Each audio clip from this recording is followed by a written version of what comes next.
दोस्तों स्वागत है आपका आपके अपने ही चैनल 100% सिलेक्शन में। कैसे हैं आप? आशा करता हूं आप बहुत अच्छे होंगे, अपनी तैयारी और सब्जेक्ट्स की अच्छी तरीके से कर रहे हैं। लेकिन दोस्त आज मैं आपके सामने रैंक ऑफ मैट्रिक्स हम पढ़ने वाले हैं। आज ये नया टॉपिक हम शुरू करेंगे। पिछले 8 दिनों से हमारी क्लास बंद पड़ी थी, किसी कारणवश क्लास को स्टार्ट नहीं किया जा रहा। लेकिन दोस्त आज से आपको दिन प्रतिदिन क्लास मिलती जाएंगी, पर डे क्लास मिलेंगी आपको। सारी चीज़ें अपनी नोटबुक पर नोट करते चलिएगा। डेफिनेटली एग्ज़ाम के पहले आने से पहले पूरे कोर्स को हम कवर करते हैं, है ना।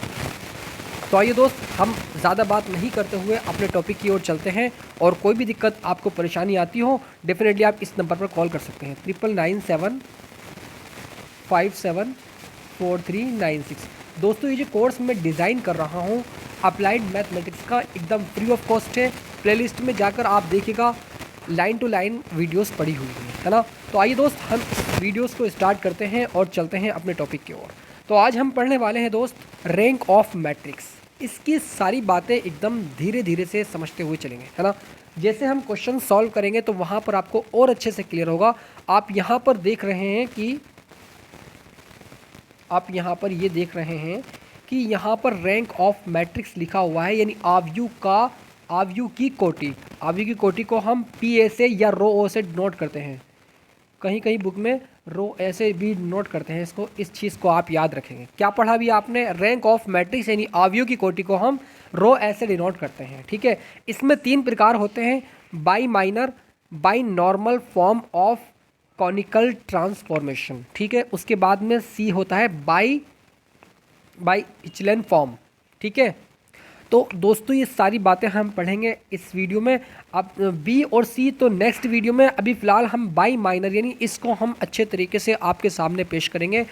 अगर कहीं भी दिक्कत आती है दोस्त, मैं आपके लिए तैयार हूँ हमेशा। डेफिनेटली कहीं भी कोई भी प्रॉब्लम आती है तो मैं ज़रूर आपकी मदद करूँगा, है ना। तो आइए दोस्त, यहाँ पर देखिए, इसमें कहा गया है कि अशून्य लघु सारणिक का क्रम आव्यूह की कोटि कहलाता है। अशून्य लघु सारणिक का क्रम यानी जो शून्य ना हो, है ना। अशून्य मतलब शून्य, लघु अशून्य का मतलब होता है शून्य नहीं है, है ना। लघु सारणिक का क्रम आव्यूह की कोटि कहलाता है।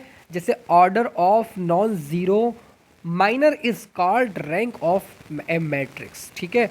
इंग्लिश में इसको इस तरह से हम लिखेंगे। तो देखिए दोस्त, माइनर यानी लघु सारणिक होता क्या है कि जैसे कि हमें ये एक डिटर्मिनेंट दिया हुआ है, आपने पढ़ा था डिटर्मिनेंट। माइनर क्या होता है? लघु सारणिक। माइनर का यानी एक डिटर्मिनेंट का सारणिक का छोटा प्रकार होता है माइनर, है ना। इस चीज़ को आप याद रखेंगे। जैसे 3 × 3 ऑर्डर का माइनर हमें निकालना है ना। यानी 3 ही रो उसमें होनी चाहिए और 3 ही उसमें कॉलम होने चाहिए। क्लियर? यहाँ तक बात समझ आई? हमें कोई मैट्रिक्स दी हुई है, ए का मान, हमें कोई मैट्रिक्स दी हुई है 1 2 3 4 5 6 7 8 9, ठीक है। हमें मैट्रिक्स दी हुई है। ये किसकी मैट्रिक्स है? ये ऑर्डर की जो है, इसका जो ऑर्डर है वो 3 × 3 है ना। 3/3, 3 रो है और 3 ही कॉलम है इसमें, है ना। इसकी अब हमें क्या करना है? अब हमें इसका रैंक निकालनी है। रैंक कैसे निकालते हैं उसको बिल्कुल ध्यान से समझिएगा दोस्त। देखिए रैंक होती क्या है। सबसे पहला स्टेप इसका 3 × 3 ऑर्डर का माइनर हमें निकालना है ना। जो चूंकि ये 3 × 3 का ऑर्डर है, ये जो हमारा मैट्रिक्स है 3 × 3 का ऑर्डर है। अब इसका हमें माइनर निकालना है, तो कैसे निकालते हैं? सबसे पहले इसको सारणिक में हम चेंज करते हैं, है ना। सारणिक में यानी इसको इसी तरीके से लिखते हैं 1 2 3 4 5 6 7 8 9, 3 × 3 का ऑर्डर, ठीक है। उसके बाद क्या करते हैं कि अब उसके बाद, हाँ पहले मैं आपको यहाँ पर समझा रहा हूँ, उसके बाद हम जब क्वेश्चन सॉल्व करेंगे तो हम अच्छी तरीके से उसको समझेंगे। और तो अब मैं आपसे कहूँ 2 × 2 ऑर्डर का माइनर, 2 × 2 ऑर्डर का यानी 2 रो 2 कॉलम, उसका माइनर किस तरह से लिखेंगे? यानी इसमें से निकाल लेंगे। इसके कई सारे हम 2 × 2 ऑर्डर का माइनर निकाल सकते हैं। जैसे 1 2 4 5 यानी ये वाला ले लिया। अब उसके बाद में हमने ये वाला ले लिया, है ना। उसके बाद में हमने ये वाला ले लिया और उसके बाद में हमने ये वाला ले लिया, है ना। तो 2 × 2 के भी इसमें कई सारे सारणिक निकल सकते हैं ETC, है ना। उसके बाद में क्या होता है कि आइए हम एक एग्जाम्पल के तौर से समझते हैं। जैसे ए का मान यहाँ पर 1 2 3 4 5 6 7 8 9 दिया हुआ है। क्लियर? अब क्या करेंगे? सबसे पहले चूंकि ये 3 × 3 ऑर्डर का माइनर है ना। सारणिक जो होता है, सारणिक का छोटा जो प्रकार होता है वो माइनर होता है, इस चीज़ को आप याद रखेंगे। सबसे पहला स्टेप, R1 के अनुदिश प्रसार करने पर हम R1 के यानी इस रो के अनुदिश प्रसार करेंगे, इस सारणी का मान निकालेंगे। कैसे निकालते हैं आप बहुत ही अच्छे से जानते हैं दोस्त, सारणी का मान किस तरह से निकाला जाता है। इस 1 को बाहर रखते हैं, इस रो को, इस कॉलम को छुपाते हुए इसकी मल्टीप्लाई इसमें माइनस इसकी मल्टीप्लाई इसमें, ये किया। अब माइनस में लेंगे 2, है ना। उसके बाद में इस रो को और इस कॉलम को छुपाते हुए इसकी मल्टीप्लाई इसमें और इसकी मल्टीप्लाई इसमें करते हैं, ये कर दी। उसके बाद में क्या करते हैं, +3 ये वाला लिखा, ये वाला +3। उसके बाद में इस रो को, इस कॉलम को छोड़ करके इसकी मल्टीप्लाई इसमें करेंगे और इसकी मल्टीप्लाई इसमें करेंगे, माइनस बीच में लगा करके। ये बात आपसे बहुत अच्छे तरीके से आती है। अब क्या हुआ कि a का मान यहाँ पर 0 आ गया, a का मान यहाँ पर 0 आ गया। अब जब a का मान हम निकाल चुके हैं, सारणी का मान हम निकाल चुके हैं, इसकी रैंक हमें निकालना बहुत आसान हो जाएगी, है ना। तो रैंक क्या होगी इसकी रैंक हो जाएगी हमारी, यानी PA छोटा है 3 से, यानी इसके ऑर्डर से छोटा है PA, यानी ये जो हमारा सारणी निकल कर आया है, जो इस सारणी की जो रैंक आई है वो 3 से कम है ना। इस चीज़ को आप याद रखेंगे, 3 से कम है। अब क्या करेंगे, अब हमें इसका अब हमें क्या करना पड़ेगा, अब हमें इसका यानी 2 × 2 का ऑर्डर लेना पड़ेगा। 2 × 2 की हम सारणी निकालते हैं यहीं से, इसमें से हम निकाल सकते हैं, है ना। इसमें से या तो हम ये वाला ले सकते हैं या ये वाला ले सकते हैं, कोई सा भी हम निकाल सकते हैं। तो आइए हम शुरू का पहला वाला 1 2 4 5 लेते हैं, 2 × 2 का ऑर्डर लेते हैं, ठीक है। तो 2 × 2 ऑर्डर का माइनर निकालने के लिए a = हमने 1 2 4 5 निकाल लिया, ठीक है। अब क्या करेंगे, इसकी क्रॉस मल्टीप्लाई माइनस इसकी मल्टीप्लाई इसमें, तो 5 - 8 तो -3 आ गया। अब जब चूंकि a का मान अब इज़ नॉट इक्वल टू 0, यानी 0 नहीं आया है, तो अब हम कहेंगे इसकी रैंक जो है वो PA = 2 आ जाएगी। इस ऑर्डर यानी 2 × 2 ऑर्डर का माइनर की जो रैंक आ जाएगी वो 2 आ जाएगी। इस चीज़ को आप याद रखेंगे दोस्त। आइए जैसे जैसे हम क्वेश्चन सॉल्व करेंगे और भी अच्छे से क्लियर होगा। एक और क्वेश्चन हम सॉल्व करते हैं नेक्स्ट स्टेप में। हाँ, आपको एक और जो नोट पॉइंट्स याद रखने हैं, वो इस चीज़ को आप याद रखेंगे कि नोट में क्या याद रखना है, प्रतीक शून्य अवयव की कोटि, जो प्रतीक शून्य अवयव की कोटि शून्य होती है, इस चीज़ को आप याद रखें। जैसे सभी जो हमारे अवयव हैं वो शून्य है, तो इसको क्या कहेंगे, अब इसकी जो रैंक होगी वो भी शून्य होगी, यानी वो भी इस मैट्रिक्स की जो रैंक होगी वो शून्य होगी। इस चीज़ को आप याद रखेंगे। इसको इंग्लिश में रैंक ऑफ नल मैट्रिक्स भी कहते हैं, जो कि 0 के बराबर होती है। इसके जो रैंक होती है वो 0 होती है ना। तो मुझे उम्मीद है दोस्त ये चीज़ आपको क्लियर हो चुकी है। उसके बाद में नोट पॉइंट एक और यहाँ पर आपको याद रखना है, परिवर्त अवयव की रैंक यानी PA = PA। जो आपने क्या किया, उसका ट्रांसफॉर्मेशन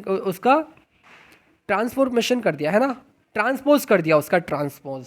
जब आप ट्रांसपोज करेंगे, आपने ट्रांसपोज करके ये निकाला, अब जो इसकी कोटि आएगी वो इसके बराबर होगी, इसके ऑर्डर के बराबर होगी। इस चीज़ को आप याद रखेंगे दोस्त, है ना। ये वाला पॉइंट भी नोट करेंगे। उसके बाद में एक ये वाला पॉइंट, किसी भी अवयव की जो हमारी रैंक होती है वो या तो 0 के बराबर होती है या 0 से कम होती है, ऑफ मैट्रिक्स A, यानी जिसकी मैट्रिक्स की बात हम कर रहे हैं। क्या कहा कि इसकी जो यानी अवयव का जो ऑर्डर होता है ना, अवयव का ऑर्डर या तो वो 0 से कम होगा, रैंक उसकी, या 0 के बराबर होगी। इस चीज़ को आप याद रखेंगे। आइए हम दोस्त क्वेश्चन सॉल्व करते हैं। पहला क्वेश्चन गया आपकी स्क्रीन पर। अब जैसे कि आप यहाँ देख रहे हैं 1 0 1 0 2 2 2 3 4, राइट। अब इसकी हमें रैंक फाइंड करनी है, इसकी हमें रैंक निकालनी है। तो कैसे निकालेंगे, पहले तो ये देखेंगे कि ये कितने, इसका ऑर्डर क्या है। इसका ऑर्डर जो है यानी कितनी रो और कितने कॉलम इस सारणी के अंदर, इस मैट्रिक्स के अंदर मौजूद हैं। तो 3 ही रो हैं और 3 ही कॉलम है, क्लियर।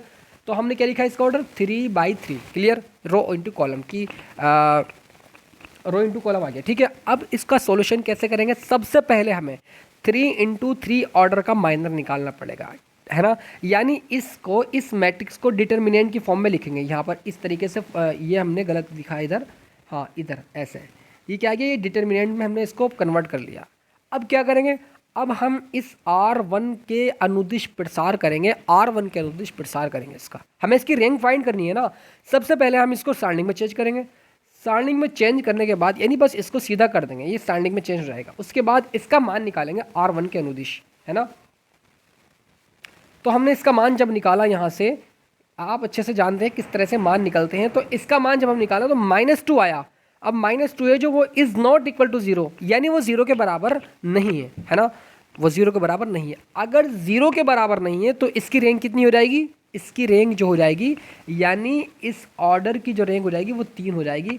आई होप दोस्त, चूंकि ये 3 × 3 का ऑर्डर का माइनर है ना, 3 × 3 ऑर्डर का माइनर है, इसलिए इसकी जो रैंक आ गई यहाँ पर वो 3 आ गई। मुझे उम्मीद है दोस्त ये चीज़ आपको समझ आ गई। उसके बाद हम ये वाले क्वेश्चंस को सॉल्व करेंगे, इसमें भी हमें रैंक बतानी है। कैसे बताएंगे, 1 2 3 1 4 2 2 6 5, क्लियर। कैसे सॉल्व करेंगे, सबसे पहला काम इसका हमें ऑर्डर का माइनर निकालना पड़ेगा। इसको पहले हम यहाँ से इसको सांडिंग में चेंज करते हैं। यहाँ पर हमने मोड़ दिया, इसकी जो कोने हैं इसको मोड़ दिया, इसको मोड़ना नहीं चाहिए था, पहले हमें इसको सांडिंग में कन्वर्ट करना है, लिख दिया। अब क्या करेंगे, इसका मान ज्ञात करेंगे R1 के अनुदिश प्रसार करने पर R1 एलोंग एक्सपेंशन, है ना।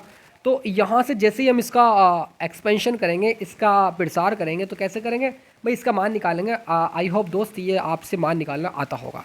तो यहाँ से 8 - 8 = 0 आ गया। जैसे ही 0 आ गया तो हम क्या लिखेंगे, इसकी रैंक, इसकी रैंक जो है इस मैट्रिक्स की, इस डिटर्मिनेंट की जो रैंक है वो 3 से, यानी 3 के ऑर्डर से कम आई है, 3 के ऑर्डर से कम आई है, इस तरह से दिखा देंगे। उसके बाद में सेकंड स्टेप क्या होगा इसका, सेकंड स्टेप इसका ये होगा कि 2 × 2 ऑर्डर का माइनर हमें लेना पड़ेगा, है ना, तब जा करके ये सॉल्व होगा क्वेश्चन, है ना। तो यहाँ पर हमने नेक्स्ट स्टेप में यानी 1 2 1 4 ले लिया, है ना।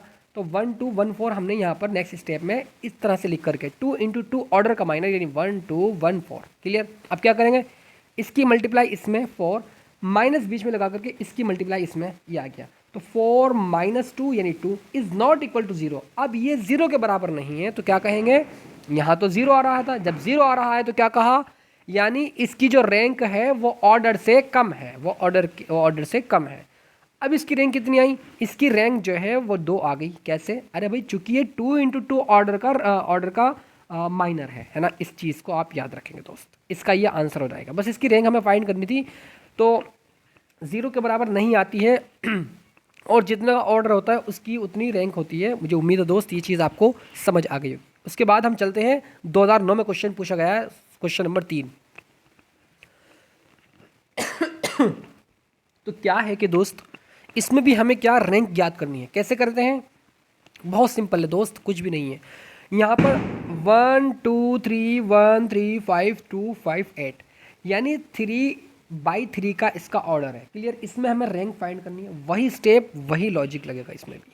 क्या करेंगे, 3 × 3 ऑर्डर का माइनर कैसे निकालेंगे भाई, सबसे पहला काम क्या होता है, इसको हमें सांडिक में चेंज करना होता है। हमने इसके जो मुड़े हुए किनारे थे इसको हमने सीधा कर दिया, मैट्रिक्स से इसको सांडिक बना दिया, क्लियर। 1 1 2 2 3 5 3 5 8 यानी अंदर के एलिमेंट समान रहेंगे, उसमें कोई भी चेंजिंग नहीं आएगी।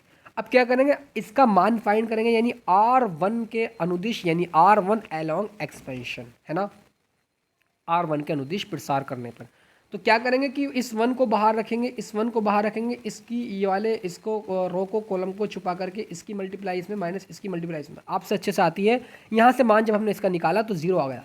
अब जब 0 आ गया तो 0 आने पर मैंने आपसे क्या कहा कि इसकी जो रैंक होगी वो ऑर्डर से, जो इसका 3 × 3 का ऑर्डर है इससे कम होगी इसकी रैंक, है ना। इस तरीके से हम इसको दर्शा देंगे। सेकंड स्टेप क्या होगा, इसका हमें कोई 2 × 2 ऑर्डर ले लेना है ना, ऑर्डर का माइनर ले लेना, ये वाला 1 2 1 3 हम लेंगे अब इसको, है ना। आगे इसको सॉल्व हम करेंगे तो 1 2 1 3 हमने ले लिया। अब लेने के बाद हमने क्या लिखा, 2 × 2 ऑर्डर का माइनर = 1 2 1 3, है ना। सांडिक में इसको हमने हाथों हाथ कन्वर्ट कर लिया, 2 × 2 का इसका ऑर्डर है ना। अब क्या करेंगे कि इसकी मल्टीप्लाई इसमें 3 माइनस लगाएंगे तो 2 आ जाएगा। तो इसका मान कितना आया, 1 आ गया। इज़ नॉट इक्वल टू 0, लेकिन 0 नहीं है, 0 नहीं है। तो क्या कहेंगे कि इसकी जो रैंक है, इसकी जो रैंक है वो 2 है, इसकी जो रैंक है वो 2 है ना। चूंकि ये 2 × 2 ऑर्डर का माइनर है, इसलिए दोस्त मुझे उम्मीद है आप समझ गए होंगे। अगर 0 आता है तो इस तरह से दर्शाएंगे कि इसकी जो रो है, इसका जो मैट्रिक्स की जो रैंक है वो कम है किससे, 3 से या 2 से। अगर 0 आता तो 2 से, चूंकि ये 2, अगर यहाँ पर इसका मान 0 आता है, यहाँ पर सपोज मान लो 0 आता तो 2 से कम है PA का, तो फिर क्या होता, फिर होता हमारा PA ऑटोमेटिकली हमारा 1 हो जाएगा, फिर वन हो जाएगा हमारा इस चीज़, सॉरी यहाँ पर वन आएगा, ये वन हो जाएगा हमारा। इस चीज़ को दोस्त आप याद रखेंगे और आज आगे से सॉल्व करेंगे हम। एक और क्वेश्चन गया आपकी स्क्रीन पर, अब डिफरेंट क्वेश्चन है दोस्त, समझने वाला क्वेश्चन है ना। 1 3 4 3 3 9 12 9 -1 -3 -4 -3। अब इसमें जो हमें दिए हुए हैं 3 ही रो हैं और 3 ही इसके 4 इसके अंदर कॉलम है, 3 रो हैं और 4 कॉलम है, तो इसका ऑर्डर 3 × 4 हो जाएगा, है ना। अब सारणिक में रो एंड कॉलम की संख्या समान होती है। आप हमेशा इस बात को याद रखेंगे कि सारणिक जो होती है, यानी जैसे 2 2 3 4 है ना, सारणिक जो होती है उसमें रो और कॉलमों की संख्या क्या होती है, समान होती है। कभी आपने ये नहीं देखा होगा 2 3 4 5 है ना, 1 3 7 9। अब क्या होगा, कभी आपने ऐसा नहीं देखा होगा कि इस तरह की सारणिक बन गई, नहीं। इसमें क्या है, इसमें 2 रो हैं, इसके अंदर 4 कॉलम है, तो ऐसा नहीं होता है। सारणिक में हमेशा याद रखेंगे रो एंड कॉलम की संख्या समान होती है, इस चीज़ को आप याद रखेंगे। उसके बाद कैसे इसको सॉल्व करेंगे, सॉल्व करने का तरीका दोस्त ये है कि हमें 3 × 3 ऑर्डर का माइनर लेना पड़ेगा। चूंकि ये 4 इंटू, अगर इसमें 4 ही रो होती है और 4 कॉलम होते हैं तो 4 × 4 ऑर्डर का माइनर लेकर के इसको सॉल्व करते हैं, लेकिन नहीं, अब नहीं है ऐसा, तो 3 × 3 ऑर्डर का माइनर लेना पड़ेगा, है ना। ज़्यादा का नहीं लेंगे, कम का लेंगे, चूँकि 3 × 3 का सॉल्व ही कर सकते हैं हम, ज़्यादा का नहीं कर सकते हैं। तो यहाँ पर हमने इसका 3 × 3 का ऑर्डर लिया यहाँ पर, है ना। लेने के बाद 1 3 4 3 9 12 -1 -3 -4 R1 के अनुदिश प्रसार करने पर सारणिक में चेंज कर लिया हमने इसको। अब इसका हम R1 के अनुदिश प्रसार करेंगे और इसका मान फाइंड करेंगे, तो क्या आ जाएगा, 0 आ जाएगा दोस्त। अब इसका मान क्या आ रहा है, 0 आ रहा है। अब जब इसका मान 0 आ रहा है तो इसकी रैंक कितनी होगी, यानी 3 × 3 का ऑर्डर है, 3 × 3 के ऑर्डर यानी 3 से कम होगी इसकी रैंक, 3 से कम होगी इसकी रैंक। 3 × 3 का ऑर्डर है तो 3 यहाँ लिखा जाएगा, कम होगी क्या, ये रैंक, इस अवयव की, इस मैट्रिक्स की रैंक कम होगी, है ना। इस चीज़ को अब कैसे इसको सॉल्व करेंगे दोस्त, उसके बाद का स्टेप क्या होगा, नाउ, यानी अब 2 × 2 ऑर्डर का हम माइनर लेंगे। कौन सा वाला, कोई सा भी इसमें से ले सकते हैं हम, इसमें से हम 2 × 2 का कोई सा भी ले सकते हैं। इसको हमने लिया पहले वाले को 1339, तो जैसे ही हमने इसको यहाँ पर लिया 1339 को, इसकी मल्टीप्लाइज में अब इसका मान भी 0 आ गया दोस्त। अब इसका मान भी, तो इसकी रैंक क्या होगी, इसकी रैंक यानी 2 × 2 का ऑर्डर है तो 2 कम है इस मैट्रिक्स की रैंक, है ना। 2 से कम है इस मैट्रिक्स की रैंक, यानी 2 के ऑर्डर से कम है इस मैट्रिक्स की, इस सारणिक की क्या, रैंक, है ना। तो अब हम क्या कहेंगे दोस्त, जब 2 से कम है तो ऑटोमेटिकली इस चीज़ को आप याद रखेंगे, तो अब इसकी रैंक PA = 1, 2 से कम, यानी PA = 1 होगी। आई होप दोस्त ये चीज़ आपको बहुत अच्छे से क्लियर हो गई होगी। मुझे उम्मीद है ये पूरी वीडियोस में कहीं भी आपको दिक्कत आती है, इस वीडियोस को दोबारा देखिएगा और समझने की कोशिश कीजिएगा। डेफिनेटली दोस्त आप आसानी से समझ जाएंगे। तो मैं उम्मीद करता हूँ ये वीडियो आपको बहुत अच्छी लगी होगी। आप दिन प्रतिदिन आपको अब वीडियोस मिलती रहेंगी, चैप्टर वाइज स्टडी चलती रहेगी, है ना। आप अच्छे से पढ़ते रहिएगा, मेरी दुआएं आप स्टूडेंट्स के साथ हैं, है ना। आप सभी मेरे दोस्त हैं, आप सभी मेरे भाई हैं, है ना। तो चलिए दोस्त, इस वीडियो को हम यहीं पर एंड करते हैं, मिलते हैं फिर नेक्स्ट क्लास में। तब तक के लिए बने रहिएगा। God bless you students, love you and take care.